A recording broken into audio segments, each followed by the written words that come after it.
19 के चलते फैक्ट्री में काम करने वाले एक 20 साल के लड़के को ये कहते हुए निकाल दिया जाता है कि हम तुम्हें सैलरी नहीं दे सकते। वो बंदा नवंबर 2020 को टिकटॉक पर अपना अकाउंट बनाता है और एक ऐसा यूनिक वीडियो अपलोड करता है जैसा उससे पहले किसी ने भी नहीं किया था, और इस वजह से उस वीडियो को 17 मिलियन से भी ज्यादा बार देखा जाता है। और उसके बाद वो ऐसे ही वीडियोज अपलोड करना शुरू करता है और मात्र 2 सालों में ही टिकटॉक पर 143 मिलियन और इंस्टाग्राम पर 78 मिलियन से भी ज्यादा फॉलोवर बना लेता है। अगर आप लोग अभी भी नहीं समझे तो मैं आपको बता दूं कि ये बंदा बेतुके लाइफ एक्स पर बिना बोले रिएक्शन वाले रोस्ट वीडियोस बनाता है। अब तो आप लोग समझ ही गए होंगे, उस बंदे का नाम है खाबिलेम, जो मात्र एक प्रमोशन वीडियो का 50 लाख रुपए से भी ज्यादा चार्ज करता है। और आप जानकर हैरान हो जाओगे कि मात्र 2 सालों में 22 साल के इस लड़के ने 145 करोड़ रुपए कमाए हैं। दोस्तों, एक यूनिक आइडिया और उस पर सही तरीके से की गई मेहनत से कोई भी अपनी जिंदगी बदल सकता है। India's leading most affordable edtech company physics वाला के फाउंडर अलक पांडे की जिंदगी का एक बड़ा ही इंस्पिरेशनल किस्सा है। जब वो बीटेक के फर्स्ट सेमेस्टर में थे तो अगले ही दिन उनका फिजिक्स का एग्जाम था, लेकिन पांडे जी पिछले कुछ महीनों से अपने पिता की खराब तबीयत के चलते तैयारी नहीं कर पाए थे। अब क्योंकि बिना तैयारी के पेपर तो बिगड़ना ही था, इसलिए उन्होंने फिजिक्स का पेपर न देने का फैसला किया।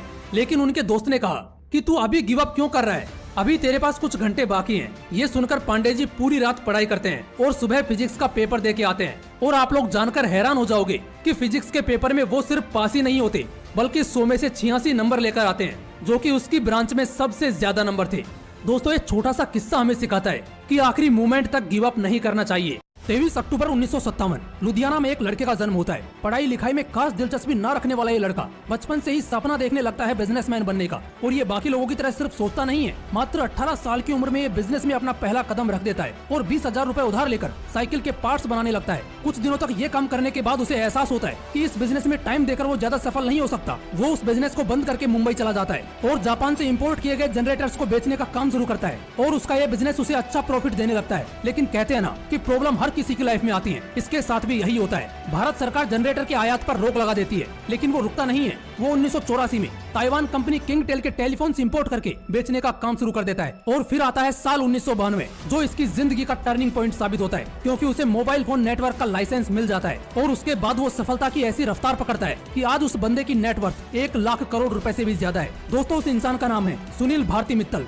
एक लड़का अनाथ आश्रम में पला, बिना माँ बाप के बड़ा हुआ और अनाथ आश्रम में रहते हुए उसने 13 साल की उम्र में बॉडी बिल्डिंग इवेंट्स में पार्टिसिपेट करना शुरू कर दिया। और धीरे धीरे बॉडी बिल्डिंग में उसके सफलता की भूख इतनी बढ़ गई कि कई रातें उसने जिम के अंदर ही गुजार दी। वो काम करने के लिए हर रोज कई किलोमीटर पैदल चला ताकि उसे 3 वक्त का खाना मिल सके। उसका सपना था दुनिया का ग्रेटेस्ट बॉडी बिल्डर बनने का। कई बार उसने बॉडी बिल्डिंग कॉम्पिटिशन्स में हार का सामना किया, लेकिन कभी हार नहीं मानी। और आज शायद ही कोई ऐसा बॉडी बिल्डर होगा जो उसे नहीं जानता होगा। उस बंदे का नाम है के ग्रीन, जिसने अनाथ आश्रम में रहकर बॉडी बिल्डिंग शुरू की थी। आज उसकी खुद की नेटवर्थ 1.6 मिलियन डॉलर से भी ज्यादा है। दोस्तों, सफल होना है तो सफलता की भूख पैदा करो और उस भूख को मिटाने के लिए ताबड़तोड़ मेहनत करना शुरू कर दो। बात है 1998 की, जब गूगल का जन्म हुआ था और ये एक छोटी सी कंपनी थी। उस वक्त गूगल के फाउंडर लैरी पेज और सर्गी ब्रेन ने उस वक्त के दुनिया के नंबर 1 सर्च इंजन याहू से कहा था कि हमारी कंपनी खरीद लो, हम सिर्फ $1 मिलियन लेंगे। लेकिन याहू ने इस ऑफर को लात मार दी। उसके बाद लैरी पेज और सर्गी ब्रेन ने अपनी कंपनी गूगल को और अच्छा बनाने पर फोकस किया और 4 साल बाद 2002 में ये वापस याहू के पास ऑफर लेकर गए। लेकिन याहू ने फिर से उनका ऑफर ठुकरा दिया और देखते ही देखते कुछ ही सालों में गूगल याहू को पीछे छोड़कर दुनिया का नंबर 1 सर्च इंजन बन गया। दोस्तों, जिस गूगल को याहू ने $1 मिलियन में खरीदने से मना कर दिया था, आज उसी गूगल कंपनी की टोटल नेटवर्थ 1682 बिलियन डॉलर है और याहू को सब भूल चुके हैं। दोस्तों, अपॉर्चुनिटीज बार बार नहीं आती, इसलिए उन्हें लात मारने से पहले सोचिएगा जरूर। 2 मई 1972 कैलिफोर्निया में एक लड़के का जन्म हुआ। मात्र 14 साल की उम्र में वो 8 से 9 बार अरेस्ट हो चुका था, क्योंकि वो लोगों की गोल्ड ज्वेलरी और एक्सपेंसिव सामान चुराकर भाग जाता था। उसी दौरान जिस घर में वो रहते थे उसका रेंट ना भर पाने की वजह से उन्हें वो घर खाली करना पड़ा। जब वो 15 साल का था तो फाइनेंशियल प्रॉब्लम्स की वजह से उसकी माँ ने हाईवे पर गाड़ियों के आगे कूदकर जान देने की कोशिश की, लेकिन उसने अपनी माँ को बचा लिया। 1991 में ये बंदा फुटबॉल की नेशनल चैंपियनशिप टीम में था, लेकिन एक चोट लगने की वजह से उसे फुटबॉल के करियर को छोड़ना पड़ा। उस वक्त उसकी जेब में सिर्फ $7 थे। उस दिन उसने ठाना था कि वो सफलता की ऊंचाइयों को छू कर दिखाएगा। उसके बाद वो बंदा रेसलिंग में उतरा, कई सारी हॉलीवुड मूवीज की। और दोस्तों, आज यही बंदा जिसकी जेब में कभी सिर्फ $7 थे, आज उसकी टोटल नेटवर्थ $320 मिलियन है। दोस्तों उस बंदे का नाम है ड्वेन जॉनसन, जिसे हम द रॉक के नाम से जानते हैं। 10 जून 2000 को तेलंगाना के एक छोटे से गांव में एक गरीब किसान परिवार में एक लड़की का जन्म हुआ। वो लड़की स्कूल जाने लगी। इस लड़की की सोच स्कूल की बाकी लड़कियों से बिल्कुल अलग थी। ये लड़की अपनी जिंदगी में कुछ ऐसा करना चाहती थी जो आज तक किसी ने ना किया हो। जब ये 9th क्लास में थी तो इसके स्कूल का निरीक्षण करने के लिए एक IAS अधिकारी आए और उन्होंने इस लड़की के हौसले को देखते हुए इसे माउंटेनिंग की ट्रेनिंग करवाई। ट्रेनिंग खत्म होने के बाद इस लड़की ने माउंट एवरेस्ट पर चढ़ाई शुरू की। और दोस्तों आपको जानकर हैरानी होगी कि मात्र 60 दिनों में ही 25 मई 2014 को 13 साल की ये लड़की सबसे कम उम्र में माउंट एवरेस्ट फतेह करने वाली दुनिया की सबसे पहली लड़की बन गई। उस लड़की का नाम है मालावत पूर्णा, जिसके ऊपर 2017 में एक फिल्म भी बन चुकी है। दोस्तों जो आप सोच सकते हो वो आप कर भी सकते हो। 5 फीट 6 इंच का एक सिंगल बॉडी सांवला लड़का जो मुंबई में ये सपना लेकर आया था कि उसे फिल्म जगत में सिद्धि प्राप्त करनी है। 12 साल तक वो एक स्टूडियो से दूसरे स्टूडियो में भटकता रहा, लेकिन हर बार उसे रिजेक्शन के साथ एक लाइन सुनने को मिली कि शकल देखी है अपनी। लेकिन उस बंदे को कहाँ फर्क पड़ने वाला था। उसे अपने आप पर विश्वास था कि कोई मेरी शकल देखे या ना देखे, लेकिन मेरी एक्टिंग का जलवा एक दिन पूरी दुनिया देखेगी। फाइनली 2012 में उस बंदे को मिली अनुराग कश्यप की फिल्म गैंग्स ऑफ वासेपुर, और उस फिल्म में उस बंदे ने अपने 12 साल की मेहनत को निचोड़ दिया। आपको जानकर हैरानी होगी कि गैंग्स ऑफ वासेपुर एकमात्र ऐसी इंडियन मूवी है जो वर्ल्ड की बेस्ट 100 मूवीज में शामिल की गई है। शायद आप समझ गए होंगे, उस बंदे का नाम है नवाजुद्दीन सिद्दीकी, जिन्हें आज पूरी दुनिया जानती है। ये होती है असली जिद। 12 साल लग गए लेकिन बंदा रुका नहीं, इसलिए जिद्दी बनो अपने सपने के लिए। 21 साल की उम्र में जब लोग कॉलेज की दुनिया में एंजॉय करते हैं, उस उम्र में एक बंदे को मोटर न्यूरॉन डिजीज नामक बीमारी ने अपना शिकार बना लिया। उसके बॉडी पार्ट्स ने एक के बाद एक काम करना बंद कर दिया। उसे व्हील चेयर का सहारा लेना पड़ा। डॉक्टर्स ने उस बंदे को कहा कि तुम्हारी उम्र सिर्फ 2 साल बची है। लेकिन दोस्तों आपको जानकर हैरानी होगी कि इस बंदे की जिद के आगे मौत ने भी घुटने टेक दिए। अपनी मुसीबतों की सीढ़ी चढ़ते चढ़ते ये बंदा दुनिया का one of the most popular scientist बन गया। इसने ब्लैक होल और बिग बैंग थ्योरी में भी अपना कंट्रीब्यूशन दिया, और साथ ही A Brief History of Time नाम की किताब लिखकर साइंस की दुनिया में तहलका मचा दिया। जो बंदा हिल तक नहीं सकता उसने दुनिया को हिलाकर रख दिया। उस महान इंसान का नाम है स्टीफन हॉकिंग।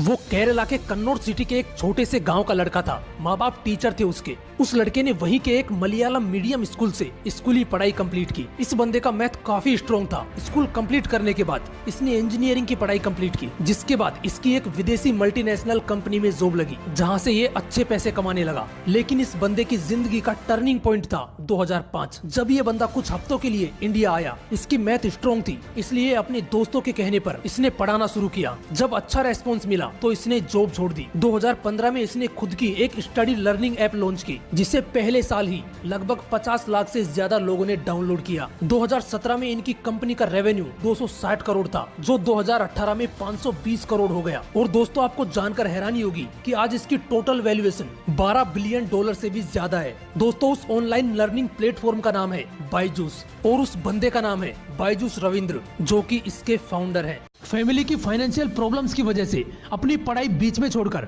अपने पिताजी का हाथ बटाने वाले धीरू भाई अंबानी जब सेल कंपनी के पेट्रोल पंप पर काम कर रहे थे, तो वहां पर उन्हें 25 पैसे की चाय मिलती थी। लेकिन धीरू भाई अंबानी उस चाय को छोड़कर पास ही के एक बड़े होटल में ₹1 की चाय पीने जाते थे। जब धीरू भाई अंबानी से पूछा गया कि आप सस्ती चाय को छोड़कर महंगी चाय पीने क्यों जाते हैं, तो उन्होंने कहा कि उस होटल में बड़े बड़े बिजनेसमैन आते हैं और वो बिजनेस से रिलेटेड बातें करते हैं। मैं उन्हीं को सुनने जाता हूँ ताकि बिजनेस की बारीकियों को समझ सकूं। दोस्तों धीरू भाई अंबानी का ये किस्सा हमें सिखाता है कि जिस फील्ड में हमें जाना है उसके बारे में चाहे कहीं से भी नॉलेज मिले, मौका नहीं छोड़ना चाहिए। आज से 127 साल पहले जापान के एक छोटे से गांव के किसान परिवार में जन्मा एक बच्चा, जिसके पिता को गरीबी में अपनी जमीन, अपना घर, अपना सब कुछ बेचना पड़ गया। उस वक्त वो लड़का 9 साल का था। उसे अपनी पढ़ाई छोड़कर दुकान में काम करना पड़ा। वहाँ से भी निकाले जाने के बाद उसने 5 साल साइकिल बेचने वाली एक दुकान में काम किया। उसके बाद वो एक इलेक्ट्रिक कंपनी में काम करने लगा और एक इलेक्ट्रिक सॉकेट बनाकर अपने बॉस को दिखाया। लेकिन उसके बॉस ने ये कहते हुए रिजेक्ट कर दिया कि ये मार्केट में नहीं चल पाएगा। लेकिन उस बंदे को अपने इलेक्ट्रिक सॉकेट पर पूरा भरोसा था। उसने नौकरी छोड़ी, खुद की छोटी सी फैक्ट्री बनाई और जगह जगह जाकर वो इलेक्ट्रिक सॉकेट बेचने लगा। लेकिन उसे सफलता नहीं मिली। आर्थिक स्थिति इतनी खराब हो गई कि उसे अपना घर तक बेचना पड़ गया। लेकिन बिना हार माने उसका पागलपन जारी था और एक दिन उसे 1000 पीसेज का पहला ऑर्डर मिला और उस दिन के बाद उसकी जिंदगी पूरी तरह बदल गई। दोस्तों उस इंसान का नाम है कोनोस्के, जो पैनासोनिक कंपनी के फाउंडर हैं। आपको जानकर हैरानी होगी कि एक वक्त दिवालिया हो चुके उस आदमी की कंपनी का आज सालाना टर्नओवर $70 बिलियन से भी ज्यादा है। दोस्तों याद रखना, विश्वास और मेहनत वो ताकत है जो आपको किसी भी ऊंचाई पर पहुंचा सकती है। चेन्नई के रहने वाले एक सॉफ्टवेयर डेवलपर के 2 बेटे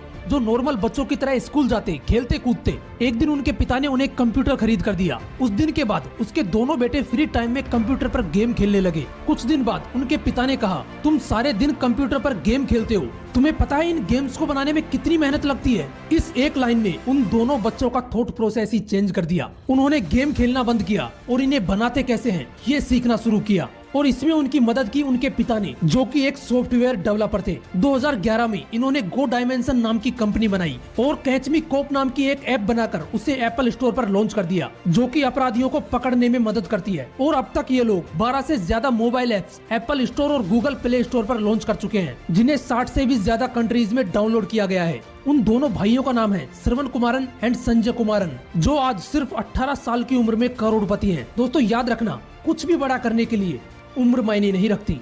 4 जनवरी 1643 यूके में एक बच्चे का जन्म हुआ।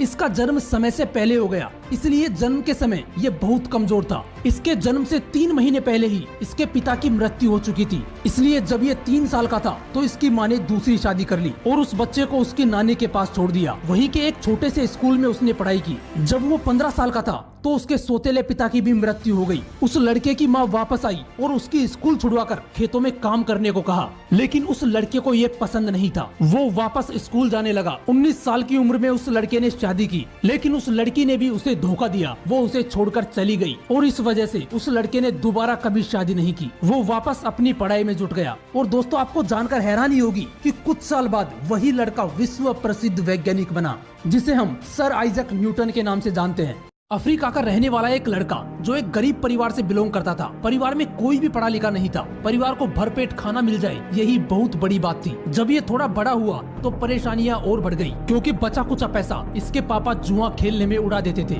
कई जगह पर छोटी मोटी जॉब करने के बाद उसने कुछ अलग करने का सोचा। उसने गाड़ियों के पुराने टायर्स खरीदना शुरू किया। ये देखकर उसके दोस्त रिश्तेदार उस पर हंसने लगे कि ये पागल तो नहीं हो गया, इन पुराने टायर्स का ये करेगा क्या। लेकिन उस लड़के ने उनकी बातों पर ध्यान न देते हुए अपना काम जारी रखा और कुछ दिनों बाद उस पर हंसने वाले लोग हैरान रह गए जब उस बंदे ने उन टायर्स की मजबूत चप्पलें और सैंडल बनाकर सबसे सस्ते दामों में बाजार में सेल पर लगा दिया। और बाद में इस बंदे ने उन्हीं लोगों को जॉब पर रखा जिन्होंने इसका मजाक बनाया था। दोस्तों उस बंदे का नाम है मैल्कम, जो आज एक सफल बिजनेसमैन की जिंदगी जी रहा है। दोस्तों आपकी कंडीशन कितनी ही खराब क्यों ना हो, अगर चाह लोगे तो कर लोगे, क्योंकि जहाँ चाह है वहाँ राह है। दोस्तों ये घटना है स्वीडन देश की, जहाँ पर कर्ट डीजरमैन नाम का एक भिखारी रेस्टोरेंट में बचे हुए बेकार खाने से अपना पेट भरता था और कचरे में मिले कबाड़ के सामान को रिसाइकलिंग प्लांट पर बेचकर थोड़े बहुत पैसे कमा लेता था। जब वो 60 साल का था तो एक दिन हार्ट अटैक से उसकी मौत हो गई। उसके बाद लोगों को पता चला कि ये एक करोड़पति भिखारी था।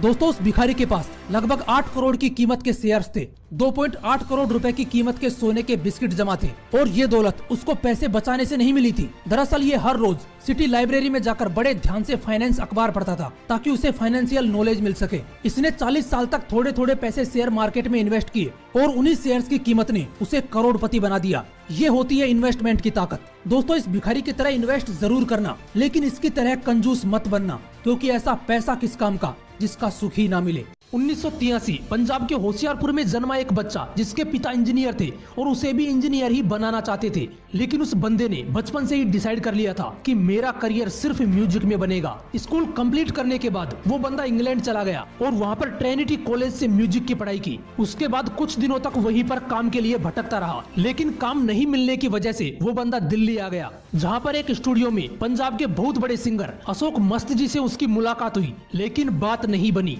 वो बंदा यहाँ पर भी धक्के खा रहा था।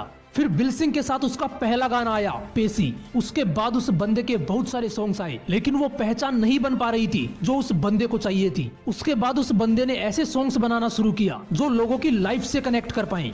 उसके बाद वो बंदा लोगों के दिलों पर छा गया। दोस्तों उस बंदे का नाम है हनी सिंह, जो कई महीनों बाद बाइपोलर डिसऑर्डर नाम की बीमारी से निकलकर वापस अपनी उसी फॉर्म में आ चुके हैं। वो 13 साल का था जब अपनी मैथ की बुक अपने अंकल के घर पर भूल गया। 2 दिन बाद एग्जाम थी, इसलिए बुक उसी दिन चाहिए थी।